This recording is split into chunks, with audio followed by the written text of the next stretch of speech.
Hello and welcome to the 44th episode of the American Fitbaw Cast. Hey! Woo, woo, woo! What was that we just heard?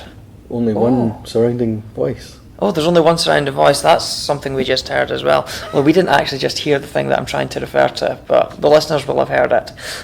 There's some new intro music. Oh, yeah!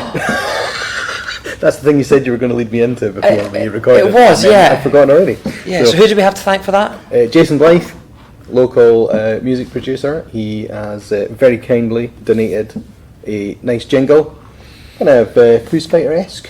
Yeah, I thought it was very Learn to Fly. Yep. Was what it Yep. reminded me of. I really like it. So Yeah. so some new intro music, the sound of the American Fitbaw Cast. Yeah. Rather than my rip-off YouTube version that probably was in breach of nearly every copyright law going, but, you know. Yeah, this is You'll hear that no more. ours. But you can go back and check that on all previous episodes, because it will. I'm not going back to tidy up all them. They're all going to have that from 16 through 43. They'll have the old dodgy season 1 intro music. This is season 2 intro music. So for the first half of this episode, the first 2 quarters in our shiny new format, which I hope you're enjoying, we will be Gavless. I think. So, Gavless in Seattle. I believe that was about episode 18 or something. Something like that. Yeah, he's missing again. Yeah. But he will join us later on. So we are going to preview the AFC East in the first half, and then in the second half we'll move on to the AFC West. Yeah. So AFC East, let's just get straight into it. 4 teams. Steve, you're the one that recaps the teams in all the divisions, so go ahead. So we have the Buffalo Bills, we have the Dolphins, from Miami obviously, we have New York Jets, and we have, cue the boos, the New England Patriots. Sorry, we're a neutral podcast. Oh, sorry, yeah, I've stopped doing that. It's like a temporary suspension of Lev Bell that we enforced last season when it became the, week to week, was he going to report, was he not? And we just decided we were never going to mention him again for the rest of the season. Yeah. We can go back to mention him now, and he will get mentioned today. Yeah, and it sounds like Zeke Elliott's going to take his place on the no mention list, but yeah, we'll get to that another time. Yeah, be interesting to see. Well, when we'll be doing a couple of weeks, we'll be wrapping up NFC East. It'll be very, very important then, I imagine. Yeah. So, well, you've mentioned the man, so let's talk about the New York Jets first, and what they've done over free agency and draft and all that sort of stuff. Looks fairly impressive in some regards. Yeah, they were the bullies of the off season, I want to say, and the fact that they had so much money to burn, they literally could just jump into any negotiation they wanted and throw whatever money they wanted. Yeah, I mean, they very nearly got Anthony Barr as well from the Vikings, but whether he just used them to leverage, hometown deal and stuff. Yeah, because it was interesting because they'd announced that he'd signed, hadn't they, or had agreed, and then he changed his mind and said he was going to stay. And then the day later he Vikings, stayed and at the they'd offered Vikes. him pretty much the same. I don't remember that happening too often. That's quite a rare one. Normally when people hit free agency, they go. But yeah, that was quite interesting. So on top of that, they got obviously the number one free agent in many people's eyes, Lev Bell. Yep. Hey, we can talk about him again. They also picked up CJ Mosley. Yeah, which is, I think, possibly even a bigger signing than Lev Bell in terms of impact. Yes, and what he'll do with that defence, yeah. And they traded for Kelechi Osemele from the Raiders, some O-line help. Yep. And they've recently picked up Ryan Khalil. They've brought him out of retirement to help anchor that offensive line. So that's two quite notable pieces on the offensive line to help the quarterback that I've just forgotten. Who they picked up with the 3rd pick last year. So I think they're pretty set on him being the guy, and he didn't actually do anything last year to disprove that. I mean, he didn't send the world to light, but he didn't do what a lot of rookie quarterbacks do and have a total flame out season and a total disaster. Yeah, he looked he's okay. Got comfy enough in the park. They've built a lot around him. I actually struggled to find who they lost on any of the normal channels that I would go and hunt. I know the one they definitely did is they traded away Darren Lee to the Chiefs. Yeah. But if you've got CJ Mosley as your pick up for that, that's no real loss at all. It's probably an improvement, to be honest. So Yeah, they just seems seem to like have all some done. solid moves there. Yeah. So well done, the Jets. Really good off season. So let's move from New York to New England. What have they done? So they've just been very Patriots. Yeah, Patriots do what Patriots do. They do. So I suppose the big news is that Tom Brady has signed another 2-year contract in the last couple of days. Which interestingly isn't actually a 2-year extension. It's a very clever cap fiddle because he can void his contract at the end of this season. All right, okay. 2019 season anyway. So they've made it flexible in that if at any point he wants to retire, he can, which is fine. And the team don't take a hit, basically. Bingo. Yeah, right, it's okay. really just clever. But what they're also saying, very funnily enough, is that unless they do something before next February, 1 minute past midnight at next year's free agency, he will technically be a free agent if anyone wants to dangle like $40 million at him and see if they can steal him for a season. That's interesting. Would be. On top of that, all they seem to have done is re-sign a lot of players, a lot of good parts, of which unfortunately I didn't write any down. In terms of external pickups, they got Michael Bennett in a trade, which is actually quite a good pickup for them. They did sign Jared Veldheer to help with the O-line, which was not bad because they had obviously lost Trent Brown. Who went free agents. He was the first man off the board. Oakland. 12 minutes after the official start of free agency, he was signed and gone. So there was definitely no pre. Was that not? It was announced 12 minutes after the start of tampering, was it? Yes, that was it. 12 minutes after the start of tampering. So there's definitely no way in the world at all that he did not speak to anybody before that. That was a very quick deal. Agreed and announced in 12 minutes. Great work, Oakland Raiders. So Jared Veldheer signed, and then he retired 8 days later. So so they don't have the help in the O-line to replace Trent Brown. They lost Trey Flowers to Detroit. Which was quite a big scoop for the Lions. Or the baby Patriots, as we can call them. Going to be, and they've also lost Adrian Claiborne, who was a bit of a bit part, but serviceable enough on the defensive line. So it's the usual slow and steady. They're going to get, well, they obviously lost Gronk to retirement. I didn't write that down, but he'll be back though.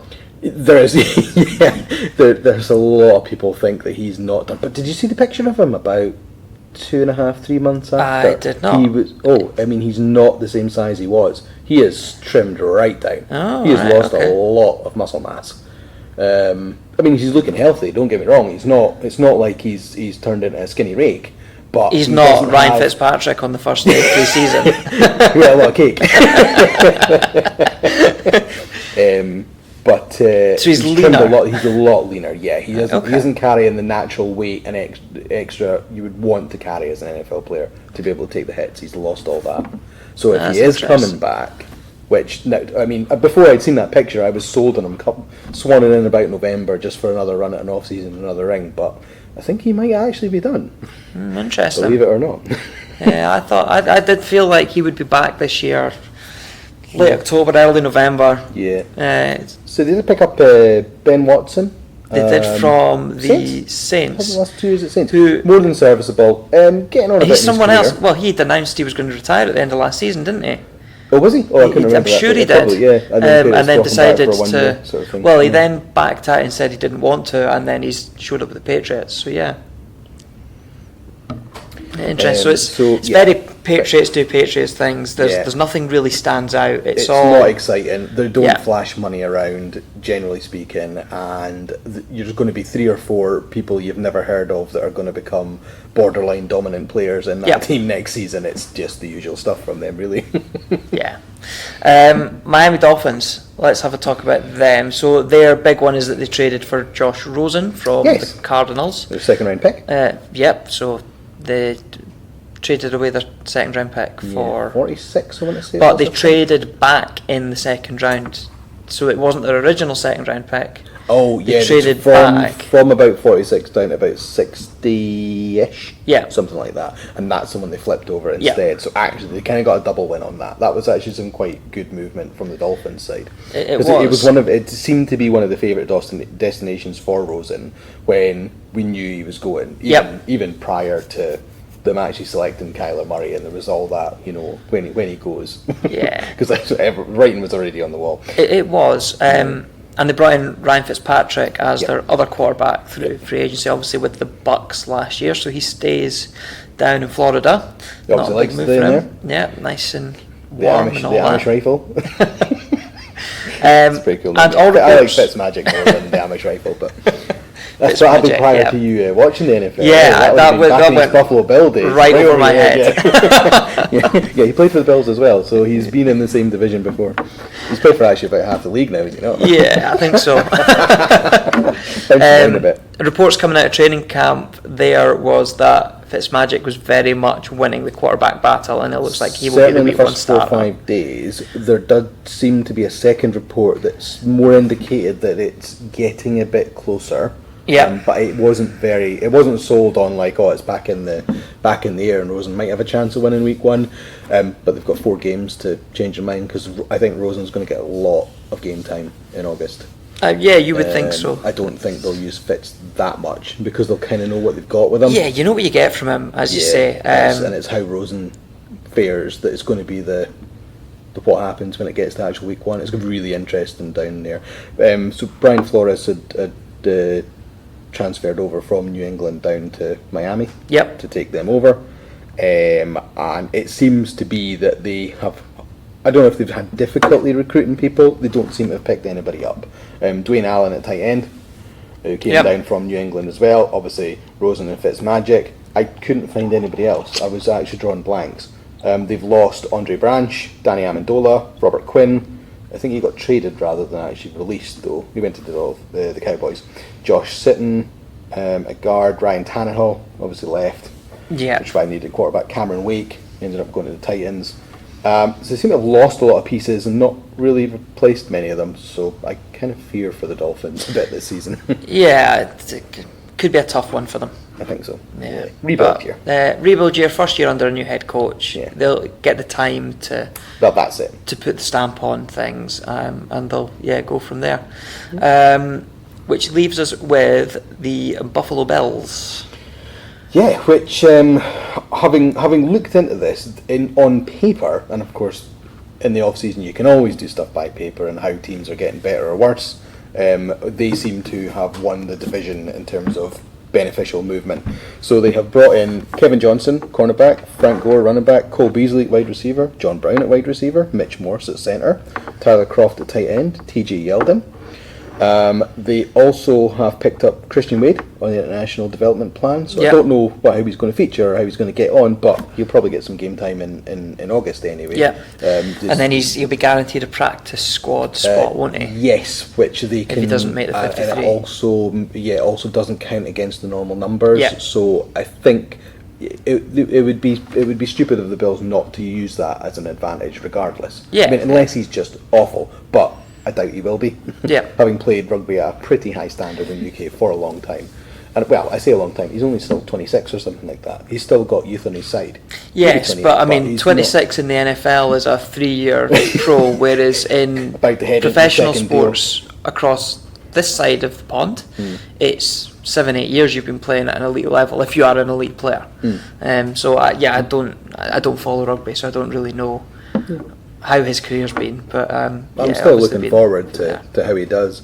In terms of what they lost, the only thing I could see was Chris Ivory, who was effectively a big part running back for them anyway, and Charles Clay at tight end. Yep. Who went down to Arizona. He did. Yeah. Down to Arizona. Yeah. So a lot of upgrade. I think the biggest piece on that is actually probably Mitch Morse at centre. Because they lost the. So there's that, and I think what's huge for me is that they've got receiving options now. Having Cole Beasley and John Brown, Allen's now got someone to throw at. Yeah. It's all about they've obviously seen enough in Allen last year to warrant him being the starter, certainly for the foreseeable. Yep. And actually, there was nothing I seen that was wildly against. He was a little bit streaky, but we know he's got that cannon arm. And seems to have a run game as well. So interesting. What's the amount of running yards per quarter? Until Lamar Jackson obviously blew the lid out of it, but he had some Yeah, He had it some was record the temporary, rookie but- running back stats that he was he blasting won, him out of the water. And if you think Super and then Cam- Lamar Jackson came right after him. like 3 and- weeks later. Yeah. He did like 200 yards, 3 weeks in the draw or something. Yeah. I can't remember who it was that he'd. Supplanted. It wasn't Cam though, but it was someone else. But it's gone. Anyway, so I think that brings us to the end of quarter one and our sort of roundup of the AFC East and what's happened. Find us at the AF Cast on Twitter. Let us know what you think and tune in again tomorrow for quarter two.